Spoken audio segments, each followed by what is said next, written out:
Yeah, that's a that's a mighty good picking. Did you say yeah, boy?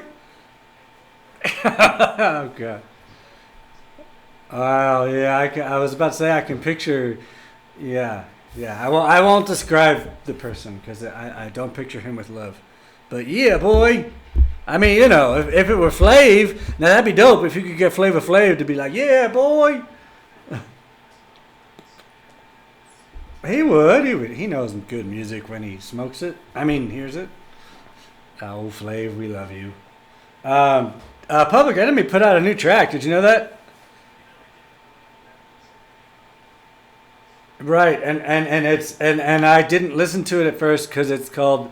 I saw State of the Union STFU, and I figured that was gonna require more than one or two of my, meowing out naughty words, and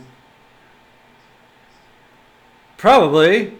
But it actually turns out that, and I'm literally like texting the head of the station because that was the night that I somehow managed to be the first DJ to get long distance hate mail. Somebody listening who signed it, a Frenchman from Boston, was offended by my impersonation of French accents, which was all true stories.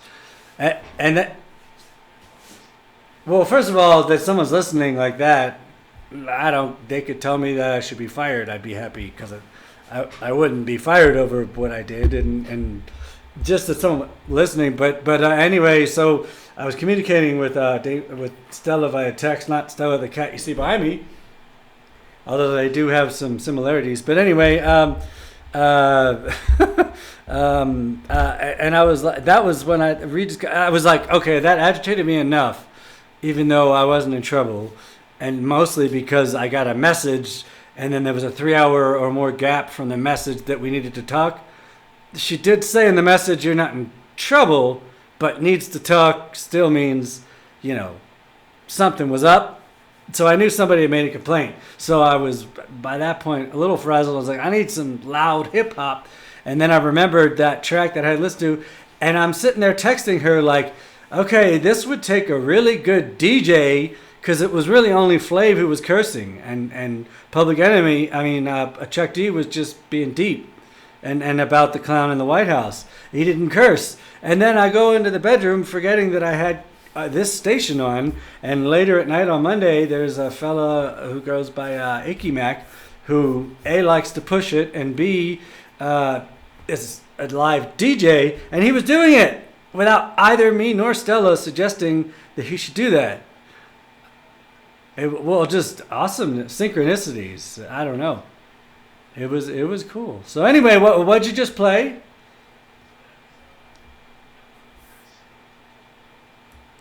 Right.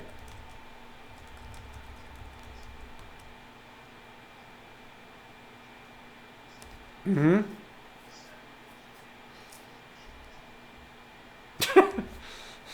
What, by cool shirt, do you mean that they had things that you maybe can't say on air? Oh, okay. Oh, you're talking right because you're talking bluegrass. You're not talking about. You're right. You're not talking about folk guys or rock or something. Yeah, yeah, yeah. I gotcha. The the Marty Stewart kind of stuff. Like without that epic hair. Speaking of fashion tragedies and that Robert Plant podcast I told you about, I don't think the following was in the podcast, but it might have been. But some other clip popped up, and nice to hear him be able to have it. I mean, he's always had a sense of humor, and he's obviously a wonderful man. He comes to Madrid every time he's in New Mexico, apparently. He almost bought the Jenner house. But he talks about the unfortunate styles, and particularly his unfortunate hairdo in the 80s. Not to mention making fun of his music in the 80s. I mean, it was not. I was kind of young, but it was a rough period. But what's been great to see is how many folks that survived it. I mean, Mick Jagger, the 80s weren't the best for him, but he's pretty awesome now. Oh, right, that's someone else's. But I mean, Mick Jagger since '90 or so. I'm not talking about any new music necessarily, but live they're amazing. They're amazing. Yeah, I've seen him twice. Once in Chile. I met him for 5 seconds in Albuquerque, but that was a good show. That was so now there's a whole documentary called Ole Ole because yeah, it's easy to stream. I think it's Netflix, but it's I've seen the concert films. If you think that was a big show, that's the small potatoes because they're yeah. Well, first of all, Brazil and Argentina are bigger and more populated anyway. No, no, yeah, it was Chile, but they're huge everywhere. And but part of the Chile thing was the show that I was at in '94. They've been back. That's only a few years out of the dictatorship, and that stadium, and this was not lost on the Stones, was so are the stadiums in Argentina and Brazil sometimes where they play are where in the '70s, like our current leader probably wishes he could. They rounded people up in stadiums that were political dissidents or anything Jewish, whatever you were, cut your arm off. That's where they cut off Victor Hara, the folk guitarist, arm. And so it was not lost on them that was the first, not last, but first musical exhibition of that sort in that stadium.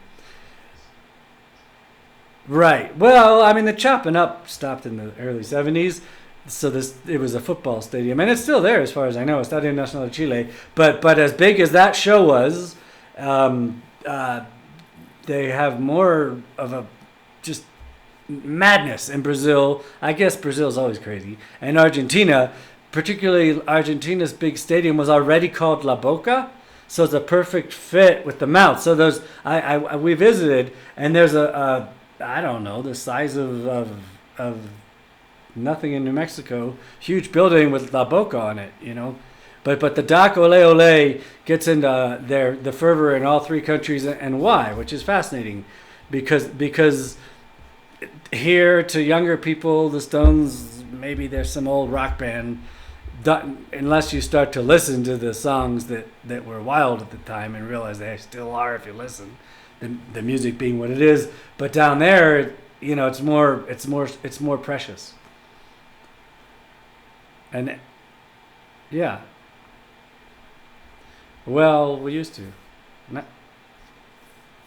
right, and then once they get the freedom, so '94, and Chile is got their crap together a lot better than this country in a lot of ways.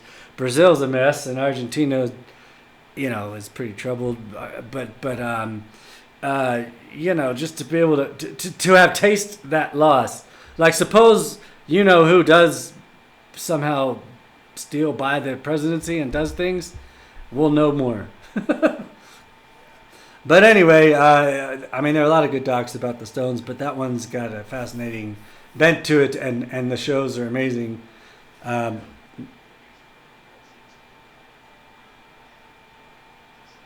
yeah, I don't need to babble. They hear me every Monday. Right, yeah, we got the whole spectrum. African American folks, we had them, barbecue. So, Zeke, what's up?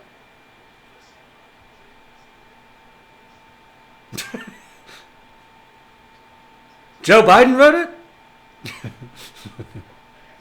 it? That's true. I don't know. There's a lot of them. They got jars of mayonnaise.